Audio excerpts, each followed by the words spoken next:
Welcome back to the Girl Up GMA podcast. My name is Ashika, My name's Aliza. and today we have with us a 12-year-old girl who, despite her young age, has accomplished so much. You may know her as among the brightest students in the world, but we know her as Priyamvada Deshmukh. Hello, I'm Priyamvada Deshmukh. I study in class 8 at Gems Modern Academy, and I like playing Pokemon in my free time. Thank you so much for joining us today, and over to Elisa. Okay, so we have a few questions prepared for you. Starting Yeah. with going into your SCAT test, did you have any expectations, and what was your reaction when you got your results and were named amongst the brightest student in the world? Honestly, I didn't even know it was the SCAT test. I just wanted to do a summer program, and it was a prerequisite. I thought it was a specific test for that course, and I didn't realize that it was actually SCAT. And I didn't realize that I had scored better than anyone else either. Also, the certificates and information took a really long time to get here, but I got to participate in the course because of my score. So all of this came out of the blue. I went in completely unprepared, and the fact that I didn't even know it was SCAT probably helped me get a better score because there was no pressure on me. That's amazing. I mean, I wouldn't have been able to do that. We know that humanities and literature is where your interests lie, and people take years to figure out what they would like to do in the future. But you, being only 12 years old, already know what you want to do. So when did you figure out that this is what you were interested in and this is what you would want to pursue in the future? My interests lie in humanities and literature, but that doesn't mean I don't also like the sciences as well. Interests do change over time, but one thing I've been consistently passionate about is literature. Yeah. I probably figured out that this is what I wanted to do, like around third grade-ish. My favorite teacher back then was Christina ma'am, and she was my English teacher. So one day she gave us an exercise to write a short story of some kind, and I must have done well in that exercise because after class she pulled me over and she asked me to start writing stories more often. Because she was my favorite teacher, I took it to heart and I started writing more, and that's where it's led me now. I feel like this really shows the amount of influence that teachers really do have on us and how Yeah, anything we say, we would really want to achieve their expectations. And I think that's great. yeah. How would you say reading has contributed to your journey of such a title at a young age? And on the topic of reading, what is your favorite book? I was first introduced to books when I was 3 years old by my boa, and around the same time when I discovered I liked writing, I first read A Snicker of Magic. It's been years since I first read it, and it's still one of my favorite books. While we're on the topic of books, I would like to say a very special thank you to the librarians at the senior library. They'd recommend me books that I would have never picked up otherwise. An example is Snow and Rose. It's a retelling of a classic fairy tale. Favorite books often change with age, but some are all-time favorites. So another example of this is Little Men by Lajame Alcott. It's the sequel to Little Women, which is a lot more known. Little Men is about an old school like that happens after the story of Little Women. I love reading stories about old schools and then comparing them to my school now to see what all has changed. But I would say one of my favorite books currently is posted by John David Anderson. And I relate to it a lot because it's from an eighth grader's perspective. And the main character also enjoys reading and writing a lot. So that's why I relate to that book a lot. One of my family's favorite books is The Alchemist. I think you might have heard of it. It recently turned 50 years old. So yeah. My parents tell me that every time you read The Alchemist, your meaning of life changes. So originally I was a bit scared to reread it, but my father's assured me that The Alchemist teaches about life in a very positive way. So I need not be scared about life as such in that story. So yeah. No, that's great. I do share a passion for reading as well. Wow. So after receiving the John Hopkins Award, you attended the English Literature program at Johns Hopkins Centre for Talented Youth. How was your experience there, and have there been any new opportunities that have opened up since then? The course I took then was about fusing science with writing, not science fiction as such. Everything we wrote about was all proven science or about people of science back then. So it was a great first experience, and every week we wrote in a different form of writing.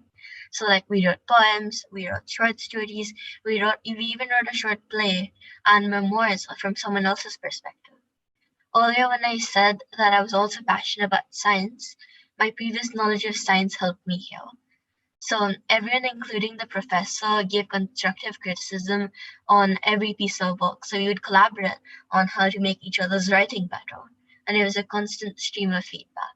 And the professor was awesome. So it was a great first experience. I think it's amazing that you got to learn so much from just one program that you attended. And even this program, it not only focused just on writing, but on different aspects like science and facts. So Yes. it was a great experience, I'm assuming. Who would you say was your biggest supporter, and how do you think the school has impacted you? My elder brother is probably my biggest supporter. He's always there to answer any questions I have about anything. And now that he's gone back to university, he just sends me random videos he finds on YouTube or any articles he finds interesting through mail, and then I read them and then I answer back to him, and I understand why he finds them interesting. So I'm learning about things without even realizing it. But my school has probably impacted me by like all of my teachers and friends and the principal do all of these unbelievable things. They're all incredible achievers, but our principal is like amazing. She went skydiving and showed it off in our assembly, and I think she went hiking in the Himalayas and in Antarctica. So it makes you think like, is there anything that our principal can't do? And I think she does all of this to teach us that nothing is impossible. And so it's best to teach by living by example. With these type of people around, it's hard to not be excited to learn. And I think the energy percolates from top to bottom. I think it's That's really, amazing. yeah, it is actually amazing. The fact that you said that the people around you, the way they do certain things can really influence and even encourage you to do a lot more amazing things. And going back to your biggest supporter, your elder brother, he was among the first UAE students to have cleared the Duke University TIP when he was only in class 8. Now, did this put any sort of pressure on you, whether it was internally or externally, or did this spark any competition between the two of you? My brother is almost 6.5 years older to me, so there isn't much of a competition when it comes to school. Yeah, because we're both doing very different things in school. But our relationship is he's more of an inspiration to me, and instead of more of a sibling rivalry. He sets his own benchmarks for me to break, and he genuinely believes that I can exceed his goals and the same goals. Yeah. I was too young to understand the gravity of all that he has achieved, but now I have to top a score of 34 in ACT and more if I want to beat him. And that's a tough task considering that's like 99% percentile. So I'm lucky he's been my undoing mentor for basically my entire life. But we do have a fierce sibling rivalry when it comes to video games or deciding what to eat. Now that he's gone back to university, I miss our conversations and fights because video calls or emails are no substitute for being physically around the people you love. No, I relate to that. My brother's in university Yeah. as well.